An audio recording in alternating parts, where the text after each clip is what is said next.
2023 dawned with hope of a change in government. Then came the elections in February and then in March for the governorship and state elections. But beyond the elections, May 29th came and the president took his oath of office with that very famous statement, "Subsidy is gone." That statement sparked reactions across the country and the globe. The impact of those reactions are still being felt today. There are many in Nigeria who will say, what has the president been doing? We've seen him go around the world. We've seen him hold different meetings, and we've not seen a change positively on the life of the residents of this country. Is that really the case? That's not what his special advisor on media and communications seems to think. Our guest on Newsnight is the special advisor to the president on media and communications, Chief Ajuri Ngelale. He talks to us about what the president is doing, what he has been doing, and what the plans are for the future of Nigeria and her citizens. So thank you very much, Chief Ajuri Ngelale. Thank you for speaking with us. Pleasure to be with you, my brother. And to think that we're doing this on Christmas Day. Of course. How wonderful. Happy holidays to you and our viewers. And happy holidays to you too. Well, let's go straight into this conversation. You're considered the voice of the president. So let's start out with this one. When the president came into office, one of the first promises he made, and I'm not talking about subsidies gone. Of course, everybody heard that one. But one of the first promises he made to Nigerians was that he will put them first. Do you think the president has been able to do that? What I know is that the president is a man who spends every waking hour, usually from 3:30 to 4 a.m. in the morning, to anywhere between 12 and 1 in the morning on a 7-day cycle. Thinking about what actions he needs to take to ameliorate the burdens and pains of Nigerians. And when I say Nigerians, I'm not referring to the elite class of the wealthy. I'm referring to the masses of Nigerians who elected him president. His focus is making sure that he communicates effectively to Nigerians to say, look, this is not going to be easy. We have inherited a very difficult economic situation that is not necessarily the fault of any one prior administration, but rather a conglomeration of factors that have led us into a situation where our foreign exchange reserves had been significantly depleted, largely due to previous mismanagement at the Central Bank of Nigeria, and Nigerians are well aware of this. You had not fully recovered from the COVID-19 pandemic, which is a once-in-a-century pandemic that nobody could have foreseen. And then you now have very difficult reforms in the oil and gas sector that needed to be taken decades ago but were not, with the removal of the fuel subsidy. You combine all of these factors. Obviously, our debt burden is another problem. And you would know that there is no easy fix. There is no magic wand solution to this. There's going to be pain before there is pleasure. There's going to be sacrifice before there is, an ultimate outcome that all of us can not only be proud of, but can enjoy and thrive in as a country. So this is where we are. The president has taken the difficult decisions to remove the fuel subsidy and, of course, conduct the ongoing unification of the foreign exchange rates, in large part due to his understanding that if we don't do this now, we are only going to delay the pain for another day. We have to do this in order to get to the end, which is why the president always says that when you go through the labor pains of bearing a child, it's never easy. In fact, it's excruciating. It's torturous, frankly. But when the baby is born, you forget the pain that was associated with the labor. We are currently in labor. But when you talk about preparing for the birth of a child, right. Yes, at that process, during the labor, the pain is excruciating, as you said. But there's a preparation. In preparing to get to that point, many in Nigeria will say, we don't see signs of the president's preparation, so to speak, in terms of, for instance, nothing's changed. Presidential entourage, for instance, whenever the president's traveling, there's a large entourage going with him. When the president's moving, there are huge numbers of cars going with him. There's a large body of security personnel going around the president. So some would say, you're telling us to bear the pain. Things are tough, based on decisions you've made for our good. No problem. But we're not seeing any signs from your end.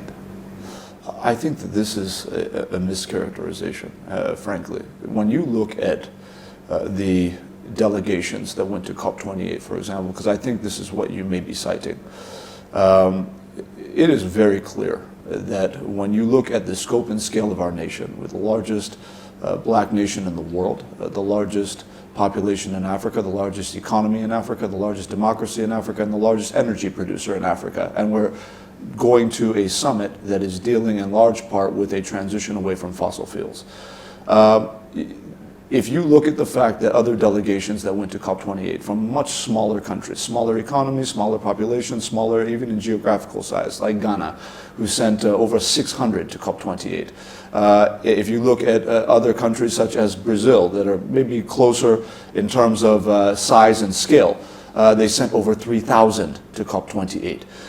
What we have said is that the initial kind of hysteria that came up out of this issue was based on totally fictitious and false information to the effect that our delegation was over 1,400 persons sponsored by the federal government. That was the allegation. Obviously, when due diligence was done and the information was released, it was just over 400, a reduction of 1,000. That is the power of fake news, and which is why our administration is committed to eradicating it. It's not in the interest of Nigerians or in the interest of anyone who is doing business in Nigeria. So that's on the one hand. Understanding that COP28 was not simply a summit where you sit down and watch a head of state talk about the environment. It is much more nuanced, much more detailed, and much more robust than that. You have a series of meetings in the hundreds where people are going in to have very detailed and specialized conversations sector by sector. For example, the president led a delegation to a summit that was on the reduction of methane and other non-CO2 greenhouse gases. That is a totally separate kind of sub-summit, if you will, under the larger summit where the heads of state were speaking. The president also at a different meeting activated the Nigerian carbon market, for example, where we're going to be participating in a global carbon market where you can develop your own carbon credits locally for the sake of ensuring that you're in a position to transact within the international economy, within the green economic space. I mean, these are things that the president was doing on the sidelines. That has nothing to do with his investment talks. It has nothing to do with several of the other negotiations that were taking place. So my point is that those are events where the president was present. Then you have ministerial level events where the president is not present, where you have the Minister of Trade attending an event that's specialized in the area of trade within the global green economy that's emerging. Or you have the Minister of Solid Minerals, for example, talking about mining in the new global green environment where we can mine safely and environmentally friendly ways. My point is, when you break it down across the sectors, and you know that a minister does not simply travel by themselves and show up at a meeting and it's just all there for them. They have aides, they have technical assistants, just like their colleagues from around the world do.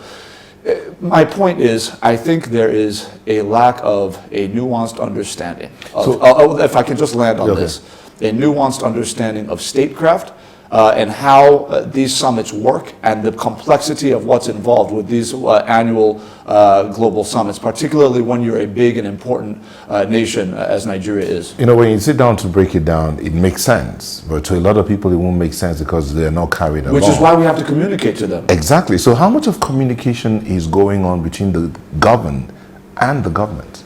How much of communication? I mean, communication at the level of the people, not at the level where you're sitting or where I am sitting. How do we do this communication so the people who are being led understand that, look, daddy is taking you somewhere, daddy is taking you to go get ice cream, but to go get the ice cream, you need to dress up, you need to wear your shoes and all of that. No, it's a legitimate question. And I think, frankly, there are two elements to it that need to be addressed. On the one hand, at the high level, at the presidential level, it would be difficult to remember another president in the last several years who you could say you followed on a daily basis from meeting to meeting, with direct insight into his thinking, into his approach, into his policy thrusts. And what we've tried to do as much as possible is open the door of the presidency to all Nigerians, not just to elite members of the media like yourself, who have distinguished themselves at the senior level, but to everybody, making sure that it gets to social media, making sure that it gets to the grassroots of our society, but making sure that it's done in a way that people can understand exactly what their president is doing, what he's driving at, and what he's doing on a daily basis to take us to that vision that he has founded. On the other hand, I think you're completely right to suggest that there's more government can do, particularly at the grassroots level of orientation and national understanding with respect to how we can maybe more effectively leverage on the National Orientation Agency, understanding that they are present in all wards of the country, not to speak of local governments. We have agents speaking in every single dialect in the country, across the country. How we can activate that to take messages from the top of the ladder all the way down to the bottom is something that I think we can do a better job at. And I think the new Director General of the NOA, Mr. Lanre Onilu, is someone who is specifically suited to ensuring that those reforms at the NOA will take place in a way that will allow us to conduct that. So I think there's work to be done, but I think we have the right personnel now to do it, the right leadership to do it. But our focus is going to continue to be on also ensuring that our media organizations are carried along. Just the other day, the president hosted the Newspaper Proprietors Association of Nigeria, NPAN, the owners of our newspapers, to a lunch where they were able to exchange views in a very blunt and a very direct way with respect to what the president should be aware of within the media and what their concerns are, and where we can kind of synergize to ensure that we are mutually battling fake news, that we are creating a system where Nigerians are getting their messages on time and in an accurate fashion. We also need to understand that if the government is not putting out information, you leave room for speculations. And so far, we do know that in our government spaces in Nigeria, the government likes to hold information, probably for fear that if you let information out, if you tell the people what the true situation is, they will not follow you again. That's has been Nigeria's political space. So do you blame those who have to put out the news and don't have time to do their fact check? What's wrong with the government putting out the information when and how it should be? No, so I think it's important for us to understand also that I don't think there is a dearth or a lack of information. And I also think that there should be a distinction drawn between the historical trends of the Nigerian government and what is present today. It is true that we are a new government in relative terms, obviously just a few months old. So naturally, the institutional memory of what government has represented in our country, the good, the bad, and the ugly, is going to be, just placed on us like a heavy coat. But I think what we would ask Nigerians to do is to take an honest look at what they've seen from us over the course of the last 4 to 5 to 6 months with respect to how we engage the public. When I came into this office, I was very clear on day one with a press conference that we will respect Nigerians. We will honor them. We will show them that we understand the fact that they are the conveyors of power in this country. Nobody is in the State House without their vote. That is the system of governance we now operate. And so if you know that they are the ultimate owners of power, there is a way that you would respect them and engage with them, understanding that effectively, collectively, they are your bosses. And that's what it is. So I am proud of the fact that over the last 5 to 6 months, the days of us issuing press statements, abusing individual Nigerians, high and low, using words like demons and other things that we used to see from this place, you're not going to see that anymore. On the other hand, all is not done. We still have trust to build. and we have bridges to build. And we are working very hard at doing that. The president is committed to ensuring that no matter the provocation, no matter the criticism, that he continues to empower us to stand firm in our conviction that the State House is representative of the interests of 200 million Nigerians and not of the interest of any one political party. From day one, your press brief was really interesting, and your comments about what the president is ready to do. Indeed, you sounded like, as I said, you were sounding like the president himself, but which is good. You're doing your job. But you took that question I was asking to COP28. I wasn't going to go there, but since you went there, let's begin from there again and look at what are the takeaways. What's Nigeria taking away from COP28? Why should Nigerians be confident and happy that we invested, I'll call it an investment, that amount of money in over 400 people to go to COP28? What are the takeaways? Thank you so much. So I think there are a few things. One is, and again, these were things that we openly reported in real time when we were there. His Excellency, Mr. President, finalized and witnessed the signing of an accelerated performance agreement with Siemens Energy on the sidelines of COP28, where he was present with German Chancellor Olaf Scholz, which effectively is dealing with the end-to-end modernization of the nation's power transmission grid. You would recall that one of the biggest banes of the Nigerian power sector had been the fact that you have about 12 to 13,000 megawatts of power generation capacity in the country, most of which is not utilized and some of which is stranded simply because you do not have the capacity in country to transmit or wheel that generated power into the homes and businesses of Nigerians due to inadequate distribution infrastructure as well as a poor transmission grid. What this agreement does is it says that within the next 18 to 24 months from signing, that we would have put in place a total reconstruction of our transmission grid to not only wheel the stranded 2,000 megawatts to take our generation and distribution to about 7,000 megawatts by the end of the process, but also to have a situation where it can accommodate the entire 12 to 13,000 megawatts generation capacity we have in the country. A major part of the reason why this hasn't worked is essentially power generation companies have to pay massive amounts of money to purchase gas in order to power their gas-fired power plants to generate the power. What now happens is once they generate the power, they now have to send it onto the grid into distribution facilities that are not ready to receive the power and send it into the homes and businesses of Nigerians. As a result of that, they're saying, look, we're not going to buy all this gas to give you the 13,000 megawatts we're capable of producing if you can't get, if we don't have end users, buyers who can buy it because it's not being sent into their homes and businesses. And so when you fix transmission, you've dealt with a major part of that, and then the next leg would now be distribution. So that was one major takeaway. The other major takeaway was His Excellency, Mr. President, as I mentioned earlier, activated Nigeria's participation in the global carbon market with the Nigerian carbon market scheme, where not only did he announce the activation of our carbon market and our involvement in the international scheme, but he also announced the rolling out of over 100 electric buses nationwide with immediate effect. And a large part has to do with the fact that in these summits, it's not about saying what you're going to do.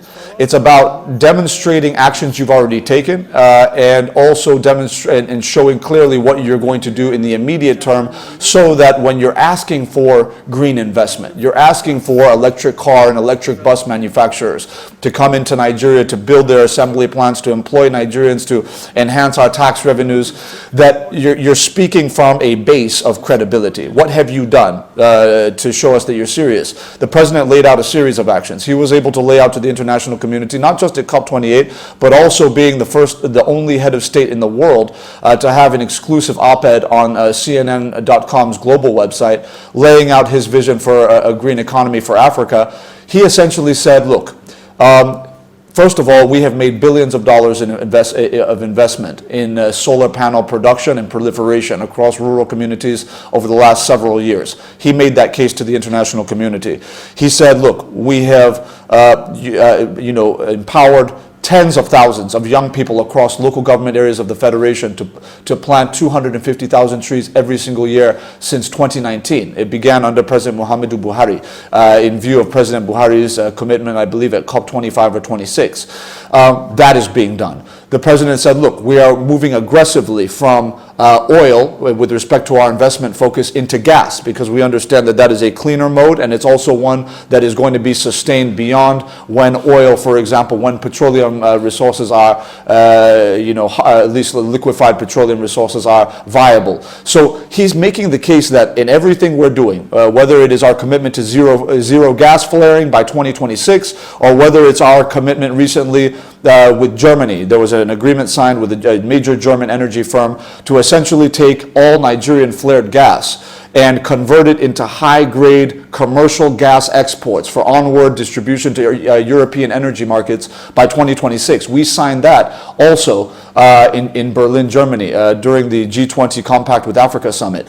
My point is, the president has done all of this, and he's saying that when you go to the international community, what you're doing is you're marketing what you've done. Not to make yourself look good. That's not his ambition. It's to say we are serious about this, and when we tell you that we have the Nigeria Energy Transition Plan that is tens of billions of dollars in value, and all we need you to do is invest in it, key into it, bring your dollars to it, we have credibility to say we've brought our money, you can bring your money, and it'll work out in a mutually beneficial fashion. That is what the president is doing, and he's doing it for Nigerians, Nigerian jobs, and the Nigerian economy. Now that's from the COP28 and all of that travels that the president's had. But when you say all of these things that he's doing, again, I'm bringing it back home, like a father to his children. Sure. The children at home are feeling the pinch. Absolutely. Things are tough.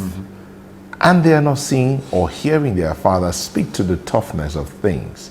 Yes, those investments will eventually pay out over time. But right now, we're doing palliatives. We're doing the social investment program. How effective has it been? Is it getting to the people it needs to get to? So, Nyota, to be fair, I think it's important for us to predicate the conversation on the reality of what Mr. President has been saying in all of his public statements. I mean, it would be difficult to find a presidential address over the last 6 months where he did not speak specifically to the pains that Nigerians are facing, that they're experiencing. He is acutely aware, and he often laments about it, although he doesn't spend too much time lamenting when he's with his foreign counterparts. But he tells them in meetings, I'm privileged to be in those meetings, when he's telling the German Chancellor that, look, we have had to take excruciating decisions. There's a reason why for decades nobody wanted to take these decisions. There's a reason why. Because they're hard, they're tough, and they're going to make you unpopular, at least in the short term, while the effects are being felt. But we have to do them. The president has been very clear that, look, he understands that Nigerians are suffering. He understands that there is an urgent need to not only communicate with them, but to show them what we are doing to reflect that this is a road to somewhere. This is not some sort of intractable set of circumstances that will not change. It is dynamic, it will change. There is light at the end of this tunnel. Trust us. And I think I want to use this opportunity to give so much credit to Nigerians, because really this has been, I think, something that nobody really talks about, or they don't assess it through the lens of this. And I just want to draw our attention to something. There are so many different reactions Nigerians could have demonstrated in response to the removal of the fuel subsidy, in response to the ongoing unification of the exchange rates. They could have shut the country down. They could have said, no, we're going to ground this country to a halt. We're going to take our cheap fuel to hell with the future. They could have done that. They didn't. I think we underestimate in the media sometimes the brilliance of our people, the ability of our people to reason out issues, to understand, okay, this is what is going on. This is what this man inherited. These are the challenges he's facing. He's saying he wants to take us here. Okay, now how do you pragmatically and realistically get from this point to this point, given where we are and what resources are available? I give them credit. I give our people credit because they make those assessments. And on the basis of that, yes, They rightly complain. They rightly say, no, times are tough. We're going through a difficult time. Food prices have gone up. Energy prices have gone up. They will voice their feelings of pain. It's normal, right? But I give them credit because even while they do so, there is a deeper understanding they're showing through their actions that they know, deep down they know that what we're doing now, we have long needed to do it and we need to do it. But it's just very uncomfortable. And I give them credit for that grit and patriotic resolve that they've demonstrated. We're talking about how tough things are, decisions that had been taken, that should have been taken long ago. But you do know that those decisions are impacting hard on the people. Right. I mean, today we saw statistics showed that as of January, for instance, I think it's a broiler, a chicken. Broiler chicken was going for about 6,000 plus. Right now, it's about 11,150. These are hard. So a lot of people might not have chicken for Christmas. Is there a reason for them to still celebrate? Well, look, it's a difficult question because almost no matter how you want to slice it, you can come across as insensitive. The reality is times are tough, and we are not going to create any illusion or impression that Nigerians are in their homes right now dancing and clapping about what they're facing in the country today.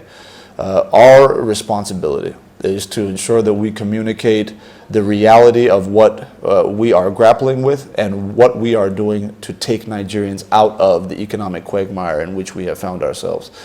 And I think a big part of that is looking at 2024, because this is now in our immediate scope. We're a few days away from the new year, and I think there are a few things that Nigerians can be hopeful about with respect to the turnaround that is happening in the country.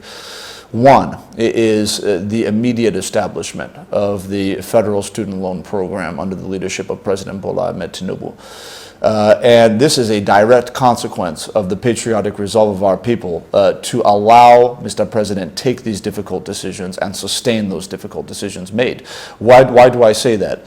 The over 1 trillion naira that we're saving on a monthly basis is a major part of the financing that we are using to fund a student loan program that will effectively reduce the economic burden on families across our nation. You know what it is to pay school fees for a child in this country, particularly at the level of tertiary education. And for us to be able to step in, as it is done in other climes, and not put 100% of that pressure on Nigerian families, to allow our very serious-minded and brilliant students to be able to partake of that student loan program with a view to paying it back later, not right after they leave school, but after they have proven fixed employment, I think is something that is commendable and something that Nigerians will receive as a very serious sign of hope and relief. Secondly, the savings that have accrued by virtue of the removal of the fuel subsidy are also going to be applied towards the establishment, and I think this has every reason to excite our people. The establishment of a consumer credit system for the first time in our history. You would recall, my brother, that in developed climes, as we like to call them, they have consumer credit systems in which you do not have to fully finance a car, for example, in order to drive that car and use it on a daily basis. You do not have to fully finance a house up front in order to live in that house with your wife and your children. You do not have to fully finance even things as small as a refrigerator or a power, some sort of a power conversion system. You don't have to pay upfront for those things. You can put them on, small-scale financing or large-scale financing, depending on what you want to finance, through the availability of credit. So what Mr. President is doing is he is mobilizing not only government resource, but also working very closely with the private capital markets and the captains of our banking industry to say, hey, look, we need to re-engineer and steer our lending toward a conglomerate credit system where we have a one-stop shop where Nigerians with proven employment, and even if they are entrepreneurs, that will count, where they can say, look, I can give you my bank statements over the course of the last 6 to 9 months, and I can verify to you that this is the median average of what I make on a monthly basis. On the basis of what I make on a monthly basis, I can afford to repay this amount of money every month. If you can give me a credit facility of this amount of money to finance a car, to finance a house. This is the future of the Nigerian economy. The construction of a 2-bedroom house, we know, is about 5 million naira, depending on the size and the scope, but we can do it for 5 million naira. If you're making 50,000 naira a month as a civil servant, or even as as an entrepreneur, or you're even if you're hawking belts in the market, but maybe you have an account where you can verify that yes, this is the kind of money I'm making.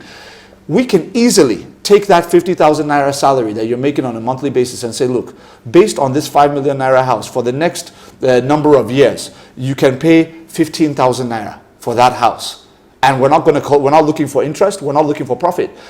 These are things that we can do, and that is, like I said, a social housing subset. That is not the mainstream housing for people like you, for upper class Nigerians who can afford a little bit more, who can afford to pay more on a monthly basis for houses that cost much more than 5 million naira.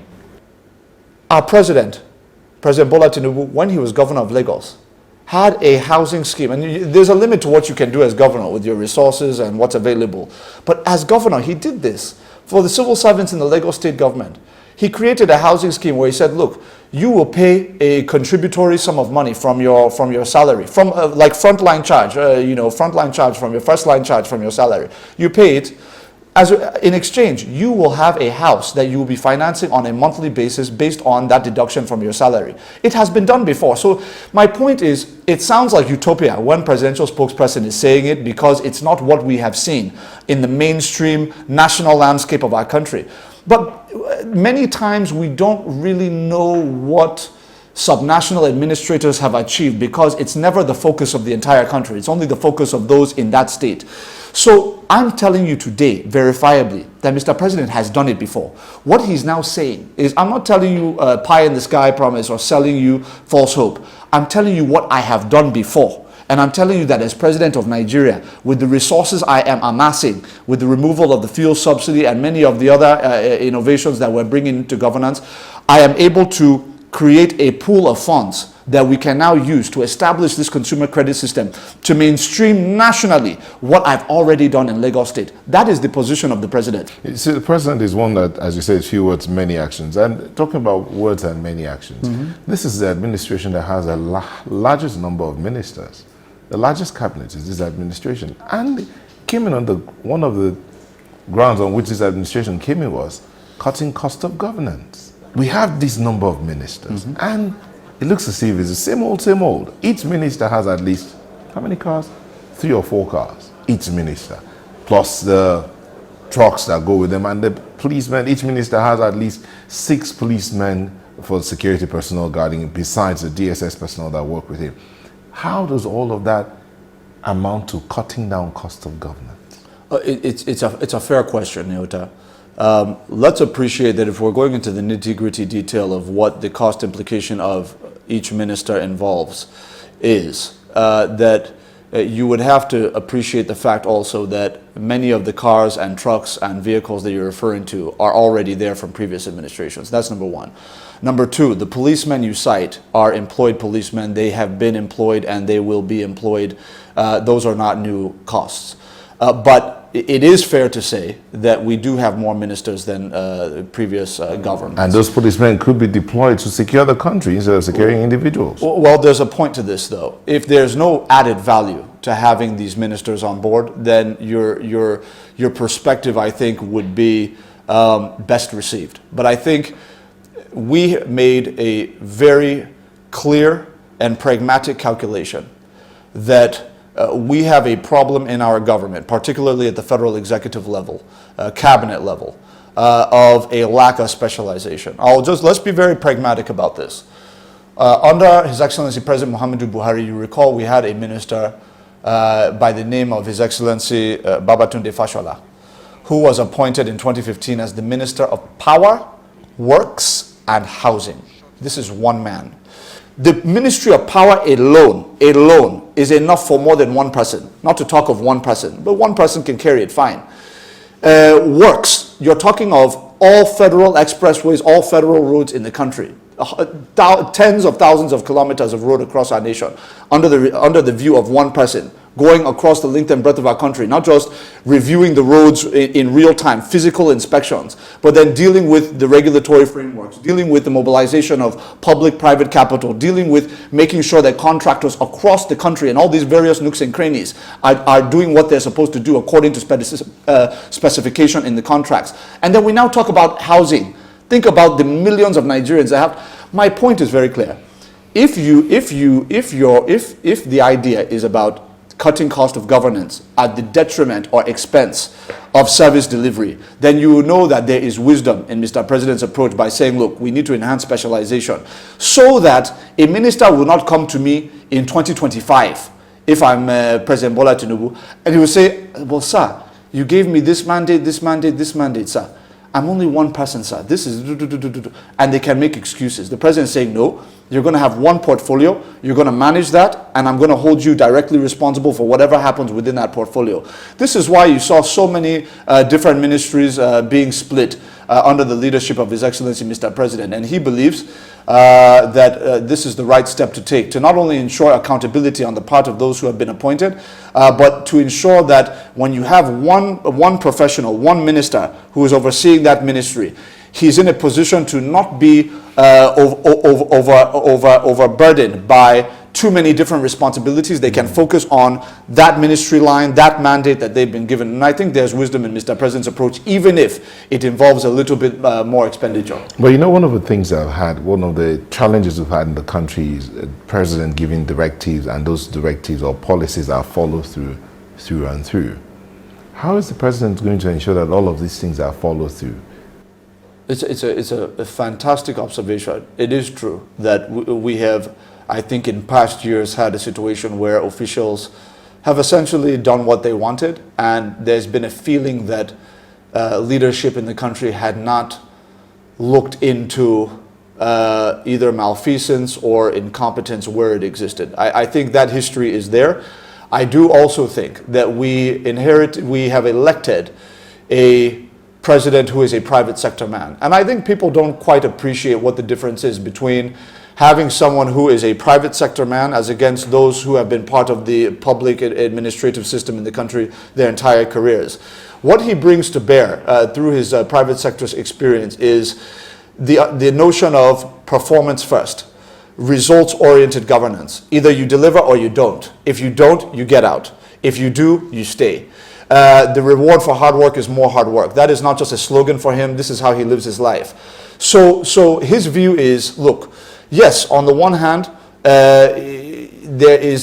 when we talk about oversight, what he has done differently from past administrations is he has put in place what we call affectionately a school prefect in the person of Ms. Hadiza Bala Usman, who is the special advisor to the president on policy coordination. Her only job in this administration is to look into she has been given full authority by the president to look into all of the affairs, policy documents, status reports, progress reports on individual projects of all the ministries. She can go into any ministry tomorrow and demand this progress report, that performance report. What are your KPIs? You've said that your KPIs for the year 2024 based on this budget that's been allocated to you are this. At the end of the year, we will see if you have delivered. This is what we have done. That was the essence of the ministerial retreat, setting those KPIs for each ministry so that at the end of 2024, we can go back and say, these were your KPIs. Did you meet up? Because if you didn't, you're gone. And the president has told them directly, all the ministers, if you don't meet up, you are gone. I don't care if you're my friend. I don't care if you're my brother. You are gone. We can still be friends and brothers, but you will not be in my government. That's the position. Okay. Now, talking about the president and his team, the election that brought in President Tinubu is one that made quite clear the fault lines in our country, both religious and ethnic fault lines a great deal. Now, and there are those who wonder, because this is the first time Nigeria has had a private sector come politician as president. What's the president thinking, and how is he going about ensuring those fault lines are done away with so that we begin to see ourselves as Nigerians, not as Hausa, Yoruba, Igbo? I mean, it's still there. If you go on social media on X, you see a lot of everybody bashing the other tribe for one thing or the other. What's the president thinking about that? Truly, there's an orientation challenge that we have to resolve. The president says it all the time, that every Nigerian carries a green passport. There's no sub-passport, there's no sub-national passport or regional passport that anybody's carrying to Europe or America or Asia when they travel. You are assessed in any foreign clime, even as close as nearby Togo or Benin, as a Nigerian with that green passport. That's your assessment.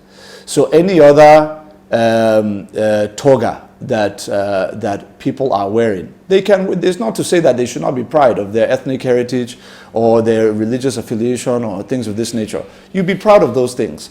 But at the end of the day, there is one identity that surpasses all for all of us, which is the fact that all of us carry a green passport and all of us are Nigerian citizens. And this is what we represent. Everywhere we go in the world, we're ambassadors, not those people who pass through Senate confirmation. Every last one of us, 200 million plus, we are all ambassadors of our country the moment we step outside.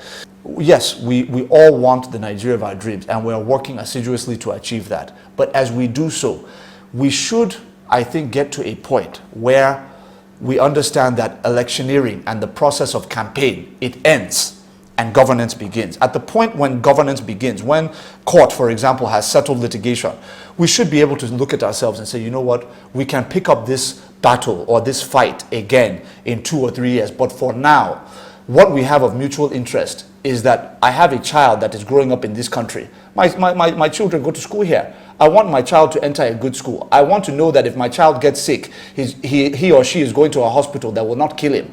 I want to know that there's infrastructure that can carry my child safely from one place to another without any calamity.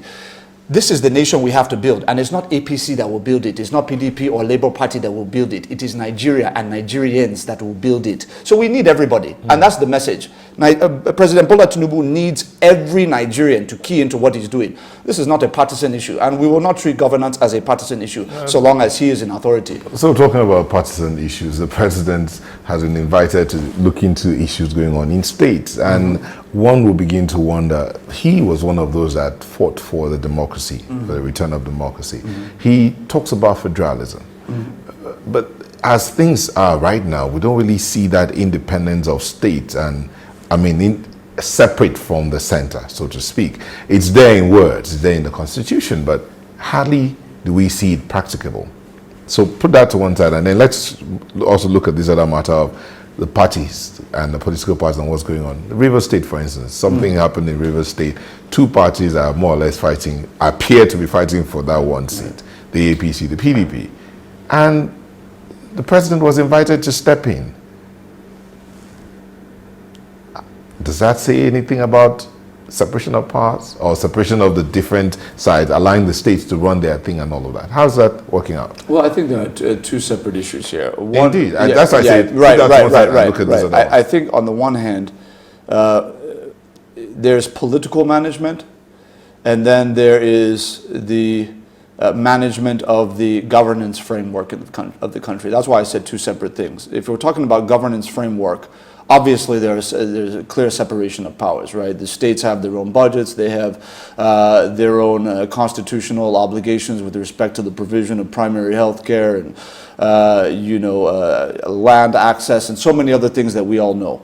That has nothing to do, of course, with political developments in which the destabilization of a particular region or state or a subnational entity could potentially turn into a national conflagration. If the president sees that, he's not going to sit by as the president and commander-in-chief of the armed forces and fold his hands and keep quiet. He's going to step in, and that's what he's done. I think Nigerians expect of him a responsible leadership. That is to say that if you are the commander-in-chief of the armed forces and your primary objective is to make sure that the Nigerian people are safe, that they are able to operate in an environment that is stable, in an environment that does not place them in any form of insecurity, then you know that if a political crisis is devolving into something that is generating man-made insecurity, the president needs to step in, and he took that wise decision to do so. I'd like to know, entering 2024, for instance, Right. when would the president sit down to have a live conversation with Nigerians? It's a great question. You know, the president is not immune or reluctant to do so. I think he has been, I can't recall the last president who has had as many public addresses as he's had within a 6-month span, quite frankly. We will engage with the public. I think obviously that usually involves journalists, because he doesn't, I don't know that 200 million people can talk to him at the same time. but I do think that there will be some interfaces in front of the Nigerian people in the new year, and I think that's something that the president looks forward to. Okay, and just before we let you go, the aviation sector, recently the president just came down with a swoop. This removed everybody, so to speak. Almost. Leadership, almost everybody. You know, what's the idea? Especially considering also that Nigeria we still don't know about a national carrier. The changes in leadership across the parastatals of aviation really had to do with the fact that he says, look, we need a new paradigm, an entirely new mindset. We need people who are professionals in these very important agencies who understand that it is not acceptable for a Nigerian passenger to be sitting in an airport for 5 hours simply because an airline decides on a whim that it will not fly until they have sold enough tickets to satisfy their profit margins. He's saying no more of that. If you're going to operate in the industry, you're going to do it according to a codified and standardized set of rules and principles and procedures. The judiciary.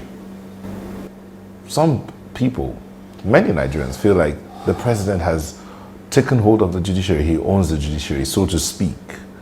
Not necessarily so. But then, that being said, is also pointing to the fact that there are laws, and the interpretation of those laws and the enforcement of those laws is not happening. When would these change? Frankly, what we cannot control is narrative that is based on pure speculation and rumor mongering. We can't control that. Anybody can say anything about anybody. Somebody can say Julian Galale has 150 wives. I can't do anything about that. Thankfully not. I have one, and it's more than enough for me. But let me say that you can't respond to every rumor that's out there. What you can do is by your actions and by your effective collaboration with the Nigerian people through effective communication and through creating platforms for public participation in governance, you can drastically reduce the power that misinformation and rumor mongering has in the public domain. That's something that I think we're working very hard on. Now, with respect to the judiciary, the president's been very clear that, again, the background he has with the judicial reforms he conducted in Lagos State as governor are very well known to everybody with respect to the enhancement of salaries and emoluments and the provision of housing and cars to judges so that they are not incentivized to take bribes in order to pervert justice. That's something he wants to bring to the national level. With respect to automating judicial processes and bringing ICT and technology into judicial administration, that is something he'll want to bring from the state level under his leadership to the national level. There are a series of interventions he's going to make to ensure that we sanitize the judicial system, but it's not going to be overnight, and it is going to involve partnership with CSOs, non-governmental organizations, and the citizens of our country to whistleblow where malfeasance is taking place or maladministration is taking place. It's not going to be on him alone, but on his part. He has proven that he has done it. He has the capacity to do it, and he will do it again at the national level, irrespective of whether somebody is creating, speculation around whether or not he's trying to control the judiciary, which we find, ridiculous. Thank you so much. Thank you, my brother. Thank you. Pleasure. We'll do this again. Absolutely. Thank you. That's the end of the show today. I want to thank you for letting us be a part of your day. We'd like to hear from you. Our handles are showing right there on your screen. Send us a mail, a tweet, or send us a message on Instagram. Till we bring you another edition, know that you can catch up on this conversation and others via our website. That's channelstv.com/podcast. Till another episode of the program, it's bye-bye.